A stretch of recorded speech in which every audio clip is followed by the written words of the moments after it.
Assalamualaikum warahmatullahi wabarakatuh. Sahabat beriman. Bismillahirrahmanirrahim. Assalamualaikum warahmatullahi wabarakatuh.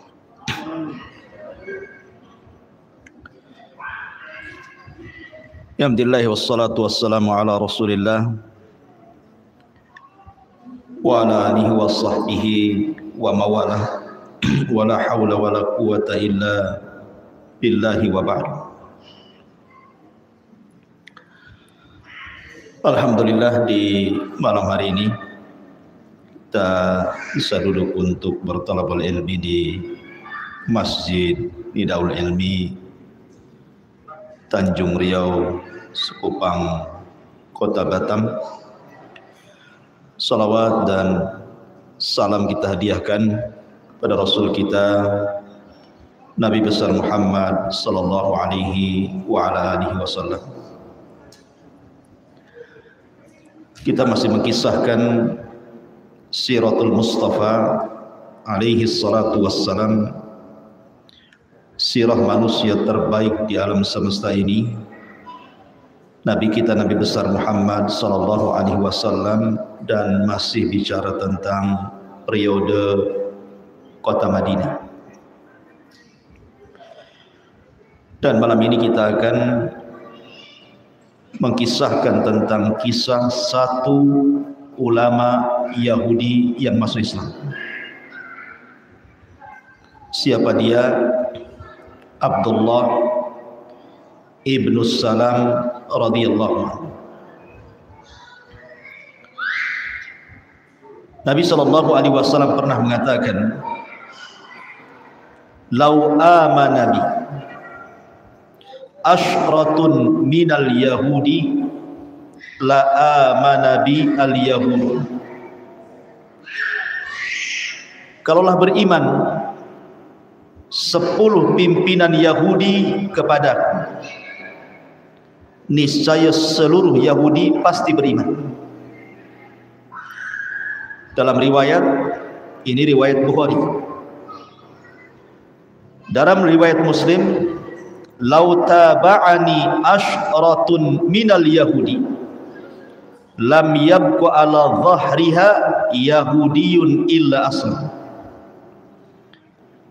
Kalaulah 10 orang ini dari kalangan Yahudi mengikutiku, maka tidak ada yang tersisa di kota Madinah kecuali pasti semua Yahudi beriman kepadaku ataupun masuk Islam. Kenapa Nabi sallallahu alaihi wasallam mengatakan seperti itu? Dan siapa 10 orang Yahudi ini? Kita tahu bahwa di kota Madinah ini yang dulunya disebut Yathrib, tersebar kabilah-kabilah Yahudi sebanyak 10 kabilah. Dan yang paling besar adalah 3 kabilah yang berada di dalam kota Madinah, yang tergabung dalam piagam Madinah. Di sana ada Bani Qunaiqah yang paling besar, kemudian di bawahnya Bani Quraidah, dan di bawahnya Bani Nadir. Kalau seandainya 10 kabilah Yahudi ini pemimpinnya semua masuk Islam, niscaya tidak ada di kota Madinah, Yathrib dan sekitarnya kecuali Yahudi pasti beriman. Tapi sayang, rupanya tidak banyak orang Yahudi yang masuk Islam di zaman itu. Padahal secara keimanan, ikhwan, orang Yahudi beriman kepada adanya Nabi atau kedatangan Nabi itu jauh lebih besar dibandingkan orang-orang musyrik yang ada di kota Mekah, atau bahkan dibandingkan keluarga Nabi sendiri. Karena orang-orang musyrik Mekah atau keluarga Nabi yang musyrik, mereka tidak ada maklumat tentang munculnya seorang Nabi. Lain dengan orang-orang Yahudi, mereka ada maklumat bahwa akan muncul seorang Nabi. Sampai-sampai Al-Quran membahasakan ya'rifunahu kama ya'rifuna abna'ahu. Mereka orang-orang Yahudi itu mengenal akan kelahiran sosok Nabi di akhir zaman itu, jauh lebih mengenal sifat-sifatnya dibandingkan anak-anak mereka sendiri. Karena setiap hari dibaca dan setiap hari dihafal. Ma'asyiral muslimin yang dimuliakan Allah Subhanahu wa taala. Jadi harusnya sebenarnya bekal keimanan Yahudi tentang akan munculnya Nabi akhir zaman dengan sifat-sifat yang jelas ada dalam kitab mereka, harusnya mereka orang yang pertama beriman kepada Rasul dibandingkan orang-orang Khazraj dan Aus yang notabene orang musyrik, tidak punya maklumat soal kenabian. Tapi Allah Subhanahu wa taala memberikan hidayah kepada yang dikehendakinya, bukan hidayah itu diberikan kepada orang sekehendaknya. Hidayah itu milik Allah. Orang yang punya maklumat justru paling keras permusuhannya. Orang yang tidak punya maklumat justru pula yang paling taat kepada Rasulullah. Subhanallah. Ma'asyiral muslimin yang dimuliakan Allah Subhanahu wa taala. Di dalam Al-Qur'anul Karim Allah Subhanahu wa taala berfirman bagaimana permusuhan Yahudi itu luar biasa keras kepada orang-orang yang beriman. Latajidanna asyaddan nasi adawatan lilladzina amanul yahuda walladzina asyraku walatajidanna aqrabahum mawaddatan lilladzina amanul ladzina qalu inna nasara dzalika bi anna minhum qissisina wa ruhbanan wa annahum la yastakbirun. Sungguh engkau akan dapati manusia yang paling keras permusuhannya terhadap orang-orang yang beriman, yang pertama orang-orang Yahudi dulu, baru setelah itu kata Allah, dan orang-orang yang menyekutukan Allah ataupun disebut dengan musyrik. Lihat tartib ayat ini. Kita tahu bahwa periode Mekah permusuhan orang-orang musyrik kan luar biasa kepada Nabi sallallahu alaihi wasallam. Tetapi setelah Nabi sallallahu alaihi wasallam hijrah dari Mekah ke Madinah, dihadapkan dengan musuh barunya orang-orang Yahudi, rupanya orang Yahudi jauh lebih keras permusuhannya dibandingkan orang-orang musyrik. Karena Allah mengatakan sungguh engkau akan dapati manusia yang paling keras permusuhannya terhadap orang-orang yang beriman, pertama Yahudi, baru orang-orang musyrik. Tetapi lihat kata Allah, dan engkau akan dapati aqrabahum, orang yang paling dekat dengan orang-orang yang beriman, kecintaan mereka siapa? Orang-orang yang mengatakan kami adalah Nasrani. Karena di antara mereka adalah qissisin, banyak para rahib-rahib yang punya pengetahuan tentang kemunculan Nabi dan mereka tidak sombong. Jadi yang menghalangi hidayahnya orang Yahudi itu sombong. Lain dengan orang-orang Nasrani. Makanya di zaman Rasul, orang Nasrani banyak berbondong-bondong masuk Islam. Ma'ruf kisah tentang Nasrani Najran. Satu Nasrani Najran di Yaman, semua beriman. Ribuan. Tapi orang Yahudi bisa dihitung dengan jari. Orang-orang yang masuk Islam sampai wafatnya Nabi. Tentu banyak faktornya. Dan kita tidak hendak menjelaskan tentang faktor-faktornya karena kita akan fokus kepada kisah Abdullah ibnu Salam ibnul Harith. Nama di zaman jahiliyah beliau adalah Husain. Tapi setelah beliau masuk Islam, maka Nabi SAW mengganti namanya dari Husain menjadi Abdullah. Dan begitulah ikhwan, kalau orang sudah tahu, sudah hijrah gitu ya, nama kita ini kurang bagus, tidak ada artinya. Apalagi namanya nama-nama yang mengerikan. Siapa namanya? Hamiyah, api yang menyala. Siapa namanya? Jahannam. Umpamanya kan ada nama-nama yang mengerikan. Sebaiknya diganti atau dikunyah. Abu Abdullah, Abu Muhammad, ya, dan begitu seterusnya. Abu Humairah. Dan artinya bahwa diganti. Makanya Nabi SAW itu banyak mengganti nama-nama para sahabat. Apalagi nama-nama itu terkandung kesyirikan, seperti Abu Hurairah. Nama di zaman jahiliyah siapa? Abdus Syamsi, hamba matahari. Oleh Nabi SAW diganti, janganlah Abdus Syamsi, engkau adalah Abdurrahman, engkau adalah hamba Ar-Rahman. Lalu kenapa tidak dikenal nama Abdurrahman, malah dikenal Abu Hurairah? Karena dia suka kucing kecil. Hurairatun itu ikut wazan fu'ailun. Itu namanya dalam bahasa Arab disebut ismut tasghir, isim yang mengecilkan. Berarti Hurairah itu anak kucing. Kalau kucing garong itu hirratun namanya. Kalau anak kucing namanya Hurairatun. Ma'asyiral muslimin yang dimuliakan Allah Subhanahu wa taala. Adapun kunyah beliau adalah Abu Yusuf. Kenapa? Dari dzurriyyah Nabi Yusuf alaihi salatu wassalam, dari Bani Israel. Imam Zahabi rahimahullahu taala ketika menyebutkan biografi beliau dalam kitabnya Syiar A'lamin Nubala, beliau mengatakan ketika menjelaskan siapa Abdullah ibn Salam itu, al-imamu al-habru al-mashhudu lahu bil jannati haliful ansar min khawasi ashabin nabi sallallahu alaihi wasallam. Dia adalah seorang imam, dia adalah seorang ulama Yahudi, dan dia disaksikan dengan surga, dan dia adalah pembesarnya Ansar dan termasuk orang dekatnya Nabi sallallahu alaihi wasallam. Ketika Nabi SAW hijrah dari Mekah ke Madinah, baru saja sampai di kota Madinah,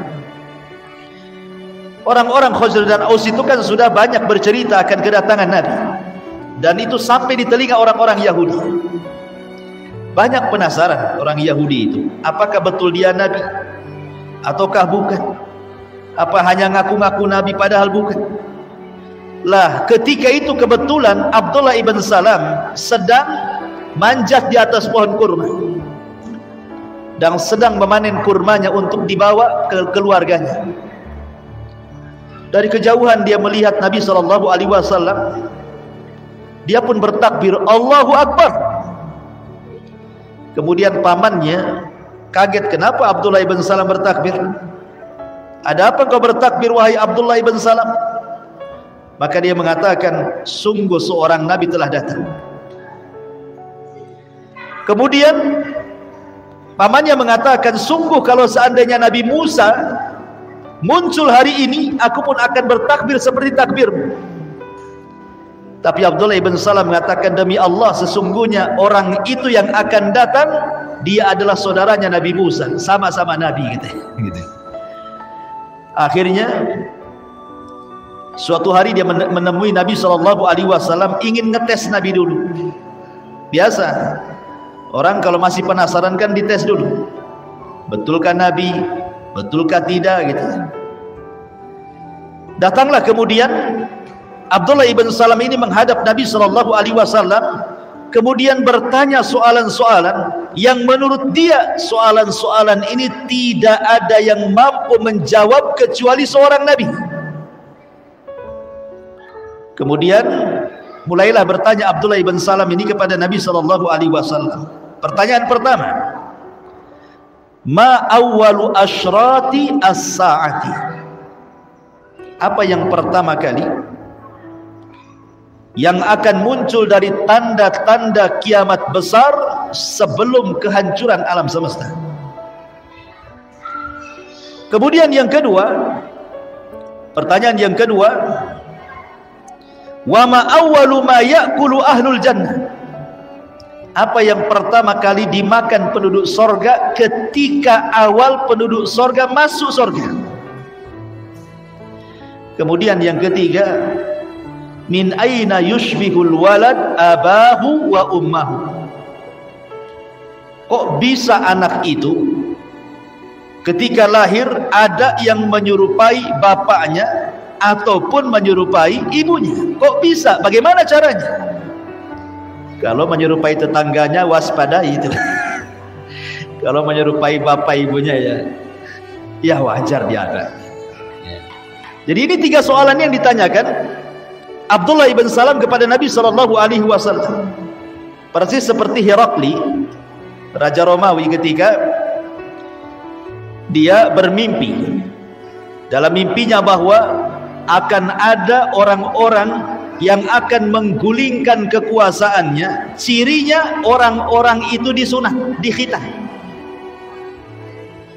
Kemudian dikumpulkan tuh penasihat spiritualnya itu, dukun-dukunnya. Kemudian tersebarlah kabar bahwa di Syam itu orang-orang yang disunat adalah orang-orang Yahudi. Kan Herakli kan Nasrani, kerajaan Syam. Kemudian para pembesarnya mengatakan, kalau engkau mau wahai Herakli, wahai rajaku, kita bantai saja orang-orang Yahudi. Kalau engkau takut mereka akan menggulingkan kekuasaanmu karena mimpi. Rupanya setelah itu Abi Sufyan dari Mekah kan dengan rombongannya sedang berniaga di Syam. Ketahuan bahwa orang-orang ini pun disunat. Gitu. Akhirnya kemudian ditangkap, dihadapkan kepada Herakli. Kemudian ditanya soal sifat-sifat Nabi yang muncul di Mekah itu. Rupanya persis seperti yang yang dia baca. Kan Herakli punya pengetahuan. Sehingga ketika datang surat kepada Herakli, Herakli ngetes dulu dengan 10 soalan. Rupanya setelah 10 soalan itu mencocoki bahwa dia seorang nabi kepada Abi Sufyan ini. Sebenarnya Herakli itu ingin masuk Islam. Sampai dia mengatakan, kalau aku bukan raja, aku akan mendatangi dia, aku akan cucikan sandalnya gitu. Kucium tuh kakinya. Setelah kemudian dia ngomong dengan para pembesarnya marah. Karena dia takut kursinya hilang. Tak jadi, tidak, aku bergurau saja gitu. Herakli akhirnya nggak masuk Islam. Ya. Lah apapun yang terjadi, orang-orang ini mengetes dulu. Seperti di sini Abdullah ibn Salam mengetes dulu kan. Sebelum masuk Islam dites dulu. Maka Nabi SAW mulai menjawab satu persatu. Adapun yang pertama kali dari tanda-tanda kiamat besar sebelum kehancuran alam semesta, kata Nabi SAW, adalah nar, api yang akan menggiring manusia ke padang mahsyar, maksudnya Syam. Dalam riwayat, api yang keluar dari perut Adan Yaman sana, kemudian bergabung dengan api Hijaz, menggiring manusia sampai ke Syam. Disitulah kemudian dikiamatkan. Kemudian yang kedua, adapun makanan yang pertama kali dimakan penduduk surga, kata Nabi SAW, kabidil hut, kit'atu kabidil hut, hatinya ikan paus. Ya tentu paus surga beda dengan paus dunia. Kemiripan surga dengan dunia itu hanya di nama saja, kata Abdullah bin Abbas. Hakikatnya berbeda. Di surga ada paus, di dunia ada paus. Pausnya surga beda. Di dunia ada pisang, di surga ada pisang. Pisangnya pun beda. Nama aja yang sama. Adapun kenapa kemudian min aina yushbihul walad abahu wa ummah? Bagaimana bisa anak itu serupa dengan bapak atau ibunya? Maka kemudian kata Rasulullah, fa idza sabaqa ma'ur rajuli nazza ilaihi alwalad wa idza sabaqa ma'ul mar'ati nazza ilaiha alwalad. Kalau air sperma laki-laki mendominasi dibandingkan sperma istrinya, maka dia serupa dengan ayahnya. Tapi kalau yang mendominasi sperma ibunya dibandingkan suaminya, maka akan mirip ibunya. Kemudian kata Abdullah ibn Salam, sadaqta, oh benar. Siapa yang menghabarimu tentang jawaban-jawaban ini? Maka Nabi SAW mengatakan Jibril. Ketika Nabi SAW mengatakan Jibril, maka Abdullah ibn Salam mengatakan, dzaka aduwul yahudi minal malaika. Itulah malaikat yang paling dimusuhi Yahudi, katanya. Itulah malaikat yang paling dimusuhi orang Yahudi gitu. Ya, Yahudi musuhnya malaikat. Jibril lagi pimpinannya malaikat dimusuhi coba ini. Ma'asyiral muslimin yang dimuliakan Allah Azza wa Jalla. Lah sejak itulah kemudian Abdullah ibn Salam mengatakan, asyhadu annaka Rasulullah. Kalau begitu saya bersaksi engkau adalah utusan Allah. Asyhadu an la ilaha illallah wa asyhadu annaka Rasulullah. Masuk Islam dia. Kemudian dia mengatakan, ya Rasulullah, innal yahud qaumun buhd. Orang Yahudi itu kaum yang sangat licik, kaum yang sangat pendengki.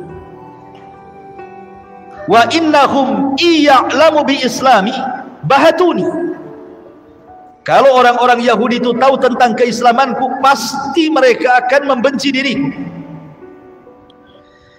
Kemudian fa'arsil ilaihim fasalhum anni. Tapi kalau engkau ingin mencobanya enggak apa-apa. Tapi sebelum itu kau tanya dulu kedudukanku di hadapan mereka. Akhirnya kemudian Nabi SAW mendatangi orang-orang Yahudi dan bertanya kepada mereka, ayyu rajulin ibnu salamu fikum? Bagaimana pendapat kalian tentang ibnu Salam, Abdullah ibn Salam itu? Apa kata orang-orang Yahudi? Habruna wabnu habrina wa alimuna wabnu alimina wa khairuna wabnu khairina. Dia adalah ulama kami, anak dari ulama kami. Dia orang yang paling cerdas di antara kami, anak orang yang paling cerdas di antara kami. Dia orang yang baik di antara kami, anak orang terbaik di antara kami. Wah, dipuji habis. Ya, karena Abdullah ibn Salam itu ulamanya mereka. Kalau ada apa-apa mereka datang kepada Abdullah bin Salam bertanya. Jadi dipuji habis. Kata Nabi SAW mengatakan, ara'aitum in aslam. Bagaimana kalau seandainya dia masuk Islam? Maka orang-orang Yahudi mengatakan, a'adzahullahu min dzalik. Mustahil. Kami berlindung kepada Allah kalau dia masuk Islam. 3 kali Rasul mengatakan, ara'aitum in aslam. Bagaimana kalau dia masuk Islam? Mustahil. Kami berlindung kepada Allah kalau dia masuk Islam. Fakharaja Abdullah ibn Salam. Tiba-tiba Abdullah ibn Salam keluar dari persembunyiannya. Kemudian mengatakan, asyhadu an la ilaha illallah wa asyhadu anna Muhammadar Rasulullah. Tiba-tiba mereka berteriak, syarruna wabnu syarrina wa jahiluna wabnu jahilina. Abdullah ibn Salam orang yang paling buruk di antara kami, anak orang yang paling buruk di antara kami, orang yang paling jahil di antara kami, anak orang yang paling jahil di antara kami. Subhanallah, Yahudi teman. Awalnya muji baik-baik kan gitu, udah masuk Islam diangkat tinggi-tinggi, habis itu dijatuhkan serendah-rendahnya. Ma'asyiral muslimin yang dimuliakan Allah Azza wa Jalla. Dari keislaman Abdullah ibn Salam ini turun surah Al-Ahqaf ayat 10. Qul ara'aitum in kana min indillah wa kafartum bihi wa syahida syahidun min bani Israila ala mislihi fa amana wastakbartum innallaha la yahdil qaumaz zalimin. Katakan ya Muhammad, terangkanlah kepadaku bagaimana pendapatmu jika sebenarnya Al-Quran ini datang dari Allah dan kamu mengingkarinya, padahal ada seorang saksi dari Bani Israel, maksudnya Abdullah ibn Salam, yang mengakui kebenarannya yang serupa dengan apa yang ada dalam Al-Quran, lalu dia beriman. Turun ayat ini kepada Abdullah bin Salam. Tapi kalian justru menyombongkan diri. Sungguh Allah tidak memberi petunjuk kepada orang-orang zalim. Keislamannya turun surah Al-Ahqaf ayat 10. Ma'asyiral muslimin yang dimuliakan Allah Subhanahu wa taala. Abdullah ibn Salam setelah dia masuk Islam, betul-betul dia mempelajari Islam dengan baik. Banyak bertanya kepada Nabi SAW soal Islam sehingga menjadi ulamanya para sahabat.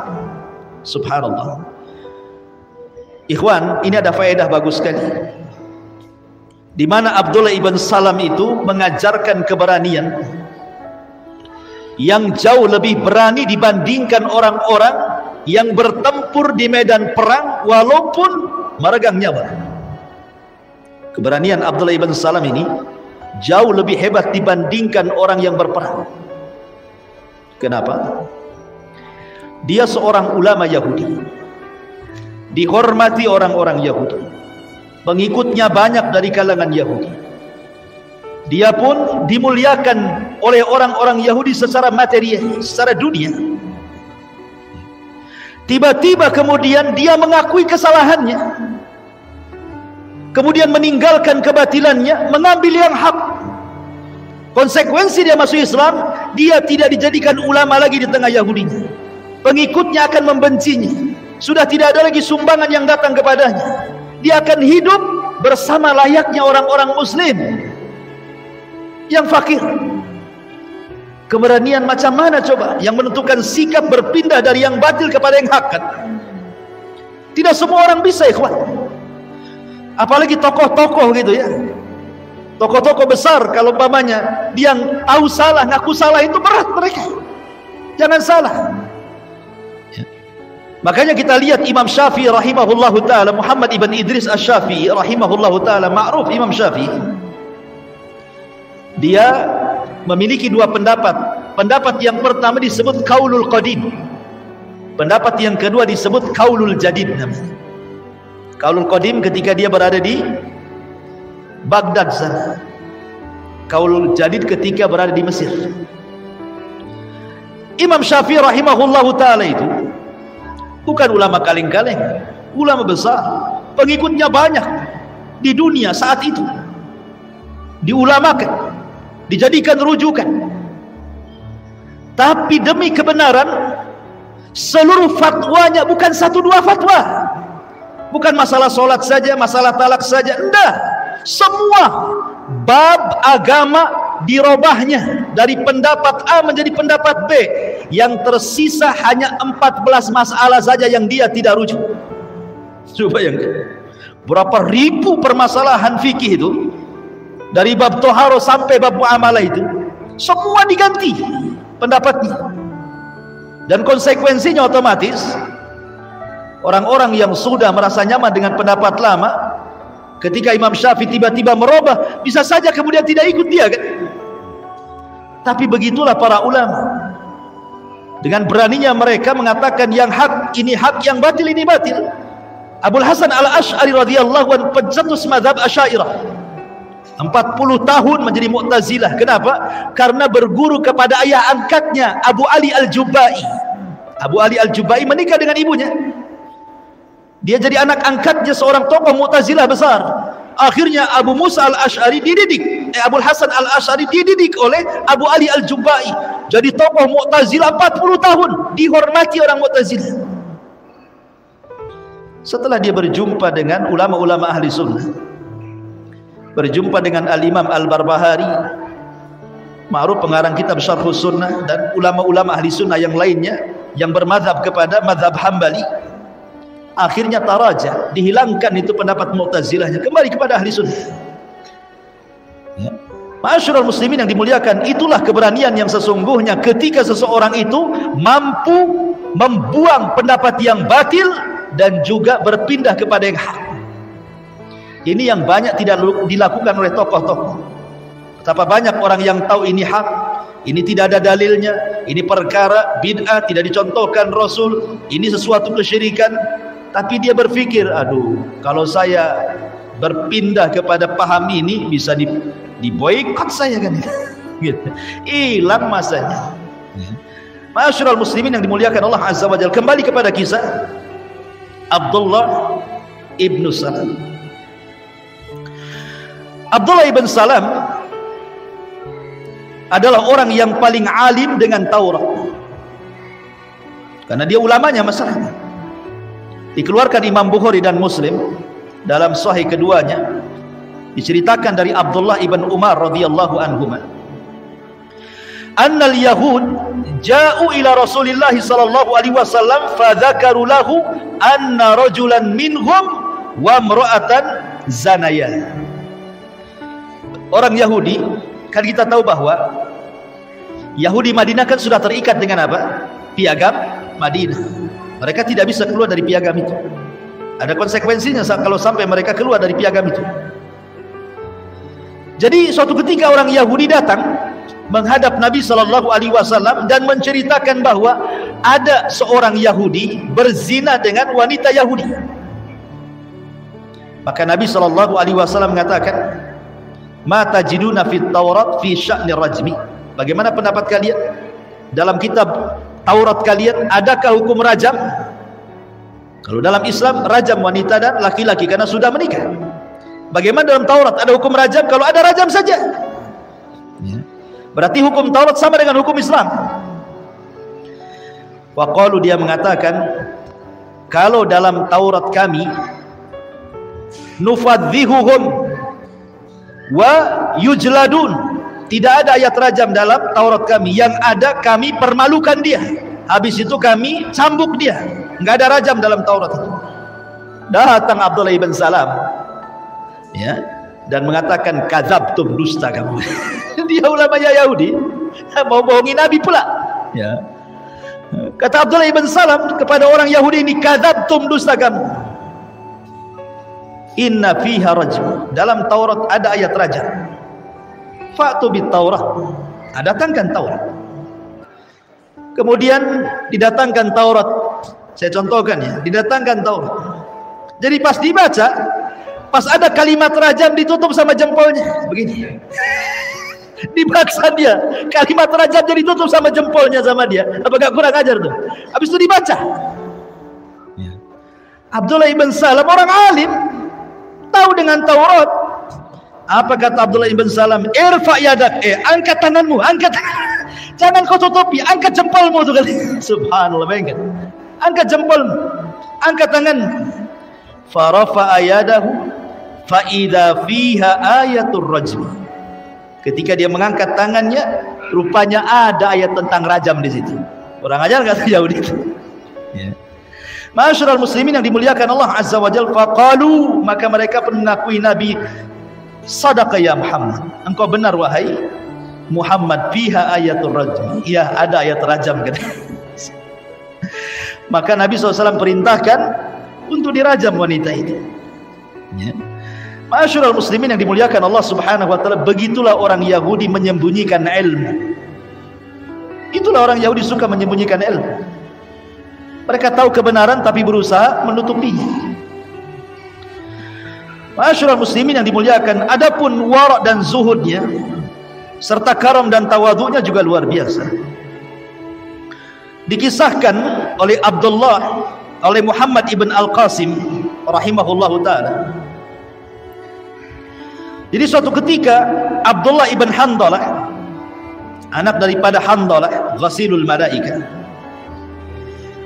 anna Abdullah ibn Salam marra fi suq alaihi huzmatun min hatabin. Jadi suatu ketika dia melihat ada Abdullah ibn Salam di pasar sedang menggotong di pundaknya kayu bakar. Dia nyari kayu bakar, digotong, kemudian dijual. Abdullah ibn Handalah kemudian mengatakan kepada Abdullah ibn Salam, alaysa agnakallah, bukankah Allah sudah memberikan kekayaan kepadamu? Kenapa kau mesti harus cari-cari kayu bakar dari hutan, kau jual pula di sawah kayak orang miskin saja, katanya. Kayak orang miskin saja. Apa kata Abdullah ibn Salam? Bala, iya betul. Walakin, akan tetapi, aradtu an aqma al-kibra. Aku lakukan seperti ini, aku hanya ingin menghilangkan perasaan kibar, perasaan sombong, biar aku gak sombong. Aku ingin meniru orang-orang fakir, biar aku tidak sombong. Makanya ketika kemarin kita cerita Ashabus Sufa, Ashabus Sufa kan umumnya fuqara wal masakin, tapi ada orang-orang kaya ikut tidur di situ, seperti Ubay ibn Ka'ab, Handalah ghasilul malaika, Al-Haris al-Ansari. Itu orang-orang kaya. Tapi kalau tidur sama Ashabus Sufa, ketika ditanya, karena saya ingin belajar zuhud, belajar sabar, belajar susah, belajar melarat di situ kan. Kata Abdullah ibn Salam, karena aku ingin menghilangkan perasaan sombongku dalam hatiku, Kenapa demikian? Sami'tun Nabiyya sallallahu alaihi wasallam yaqul, kata Abdullah ibn Salam, karena aku mendengar Rasul bersabda, la yadkhulu al-jannata man kana fi qalbihi mithqalu habbati min khardali min kibrin. Tidak akan masuk surga orang yang dalam hatinya ada sebiji zarah dari kesombongan. Ya. Bagaimana tawadhu'nya Abdullah ibn Salam radhiyallahu anhu. Bahkan dikisahkan oleh Sa'id ibn Abi Burdah dari bapaknya. Kata Sa'id ibn Abi Burdah dari bapaknya bercerita, aku datang ke kota Madinah dan aku berjumpa dengan Abdullah ibn Salam. Ataitul Madinah falakitu Abdullah ibn Salam. Aku datang ke kota Madinah dan berjumpa dengan Abdullah ibn Salam. Faqala, maka dia pun mengatakan, ala taji'u fa'ut'imu sawiqan wa tamran wa tadkhulu fi baiti. Tidakkah kau datang berkunjung kepadaku? Aku akan kasih kau hidangan makan dari sawik dan tamar. Sawik itu roti yang sangat lezat, bubur dari roti yang sangat lezat, dan juga tamar. Dan kau masuk ke dalam rumah. Kemudian dia mengatakan, innaka bi ardir riba biha fahish. Idza kana laka ala rajulin haqqin fa uhdiya ilaika hamlu taban aw hamlu syairin aw hamlu quttin fala ta'khudhu fa innahu riban. Maka Abdullah ibn Salam mengatakan, tentu akan tetapi perlu kau tahu bahwa engkau hidup maksudnya di kota Madinah, maksud di tengah-tengah orang Yahudi. Engkau hidup di negeri yang banyak ribanya, riba yang sangat-sangat parah. Kalau seandainya datang kepadamu seseorang dan menghadiahkan, baik berupa syair ataupun makanan-makanan yang bisa dimakan, maka jangan kau ambil. Jangan-jangan itu adalah bagian daripada riba, katanya. Tidak mau. Aku takut kau ngasih makan riba kepada aku, katanya. Sampai seperti itu Abdullah ibn Salam. Bagaimana zuhudnya, waroknya gitu ya. Bahkan hirsuhu mahas sahabah ala khairi. Bagaimana semangatnya dia bersama para sahabat untuk menegakkan kebaikan. Diriwayatkan dari Abi Salamah, dari Abdullah ibn Salam, dia mengatakan, qa'adna nafar min ashabin Nabi sallallahu alaihi wasallam fatadzakarna faqulna law na'lamu ayyal a'mali ahab ilallah la amilna. Kata Abi Salamah dari Abdullah ibn Salam, dia mengatakan, kami duduk bersama beberapa kelompok dari sahabat Nabi sallallahu alaihi wasallam, maka kami pun saling mengingatkan dan kami pun mengatakan, kalau seandainya kami tahu ada amalan-amalan yang dicintai Allah, pasti kami akan mengamalkannya. Fa anzalallah, maka Allah Subhanahu wa taala turunkan ayat sabbaha lillah ma fis samawati wa ma fil ard wa huwal azizul hakim ya ayyuhalladzina amanu lima taquluna ma la taf'alun. Maka Allah Subhanahu wa taala turunkan ayat, maha suci bagi Allah apa-apa yang ada di langit dan apa-apa yang ada di bumi, dialah al-aziz, maha perkasa lagi maha bijaksana. Wahai orang-orang yang beriman, kenapa kalian mengatakan apa yang kalian tidak kerjakan? Ketika dia mendengar ayat ini, makanya dia mengatakan, apapun amalan yang dihabarkan Rasul kepada kami, maka kami berusaha untuk mengamalkannya. Karena khawatir akan masuk pada lima taquluna ma la taf'alun. Begitulah kondisi Abdullah ibn Salam radhiyallahu anhu. Ma'asyiral muslimin yang dimuliakan Allah Subhanahu wa taala, adapun keistimewaannya, keutamaannya disebutkan oleh Ibnu Wahbin. Dia mengatakan, berkata Imam Malik, yakni qa'imatan bil haqq yuridu qawlan wa fi'lan faya'udul kalam ila ayatil mutaqaddimah wal takum minkum ummatan yad'una ilal khair. Maka hendaklah kalian menjadi umat yang menyeru kepada kebaikan, Kata para ulama tafsir bahwa ayat ini turun juga kepada Abdullah ibn Salam. Hendaklah kalian menjadi umat yang menyeru manusia kepada kebaikan. Karena setelah masuk Islam, Abdullah ibn Salam terus mengajak manusia kepada kebaikan. Kemudian juga diceritakan oleh Abdullah ibn Abbas radhiyallahu anhuma, ketika Allah Subhanahu wa taala mengatakan laisu sawa min ahlil kitab, tidak sama dari ahli kitab itu ummatun qanitah, ada umat yang senantiasa qaimah, senantiasa mengajak manusia kepada kebaikan. Maka orang ini mengatakan, Abdullah bin Abbas radhiyallahu anhu mengatakan bahwa ayat ini Al-Imran 113 dan 114 itu juga turun kepada Abdullah ibn Salam radhiyallahu anhu. Kemudian juga Nabi SAW sampai menghabarkan Abdullah ibn Salam itu dengan surga. Itu disebutkan oleh Mu'adz bin Jabal radhiyallahu anhu. Jadi Mu'adz bin Jabal ini, dia adalah sahabat yang dikenal dengan alim fil halal wal haram kan. Orang yang paling pakar dengan halal dan haram itu Mu'adz bin Jabal, ulamanya para sahabat. Sayang, Mu'adz bin Jabal meninggal karena terkena penyakit taun amwas. Ketika dia membebaskan Baitul Maqdis, ada satu kota namanya Amwas. Lah Mu'adz bin Jabal terkena wabah taun amwas dan meninggal sebabnya. Setelah Abu Ubaidah ibn Jarrah sebelumnya meninggal dengan taun amwas, giliran kemudian Mu'adz bin Jabal. Jadi sebelum wafatnya Mu'adz bin Jabal ini berpesan dan mengatakan bahwa iltamisul ilma an arba'atin. Kata Mu'adz, kalau kalian ingin mencari ilmu, carilah dari 4 orang. Itu sebelum wafatnya Mu'adz bin Jabal berwasiat, kalau kalian ingin cari ilmu, carilah ilmu dari 4 orang. Kemudian beliau mengatakan, yang pertama Uwaimir, atau disebut dengan Abi Darda, Salman Al-Farisi, Abdullah ibn Mas'ud, dan Abdullah ibn Salam. Kenapa demikian? Karena aku mendengar Nabi SAW mengatakan, innahu ashiru ashratin fil jannah. Karena dia orang ashiru ashra, artinya orang ke-10 yang dijanjikan oleh Nabi SAW dengan surga. Jadi Mu'adz bin Jabal sangat mengagumi Abdullah ibn Salam. Sebab Rasul pun menghabar gembirakan kepada Abdullah ibn Salam dengan surga. Mana lagi manusia yang paling bahagia ikhwan, yang disebut namanya dan dipastikan masuk surga. Ma'asyiral muslimin yang dimuliakan Allah Subhanahu wa taala, adapun hubungan baik Abdullah ibn Salam dengan para sahabat,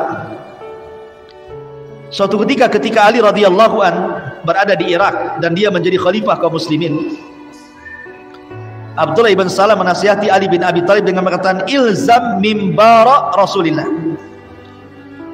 fa in taraktahu la tarahu abada. Wahai Ali, kata Abdullah ibn Salam, menetaplah di mimbar Nabi. Kalau engkau tinggalkan, maka selamanya kau tidak akan melihat mimbar lagi. Maksudnya mimbar Nabi SAW.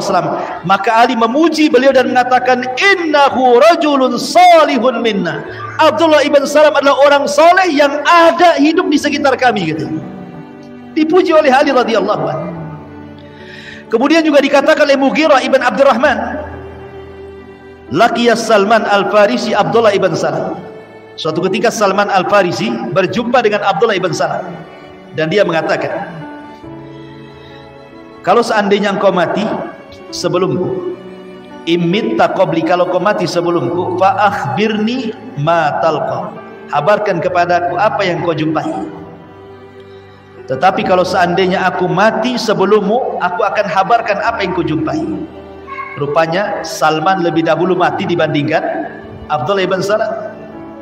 Ingat, Abdullah ibn Salam ini usianya panjang kan, sampai dia meninggal di kekhilafahan Muawiyah bin Abi Sufyan.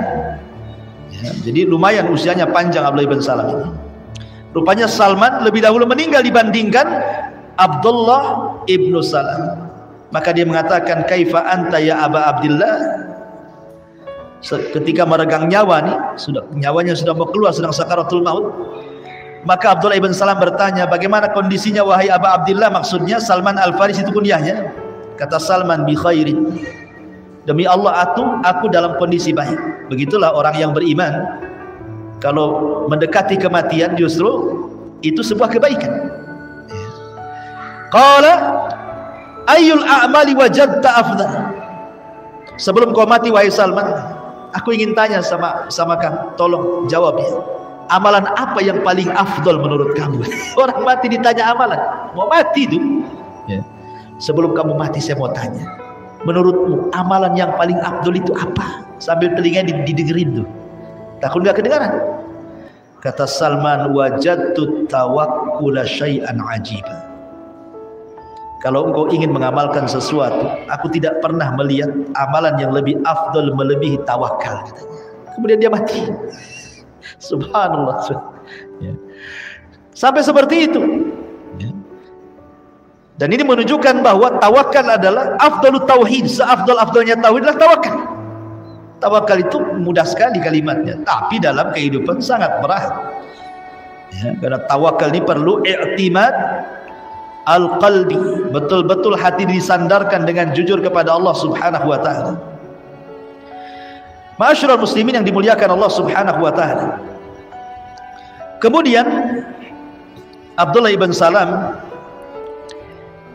di antara salah satu kalimat yang didengar dan itu sangat berasar pada dirinya yang menguatkan keislamannya adalah azannya. Ketika Nabi SAW datang ke kota Madinah, kemudian Rasul berkhutbah. Pertama kali khutbah Rasul ketika sampai di kota Madinah, apa khutbahnya Rasul?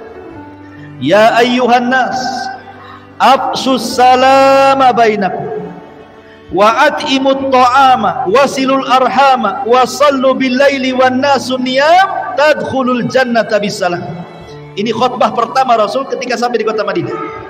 Wahai manusia, sebarkan salam. Berilah makan orang-orang yang membutuhkan makanan. Sambungkan silaturahim. Dan salatlah di tengah malam saat manusia sedang tertidur, maka kalian akan masuk surga dengan selamat.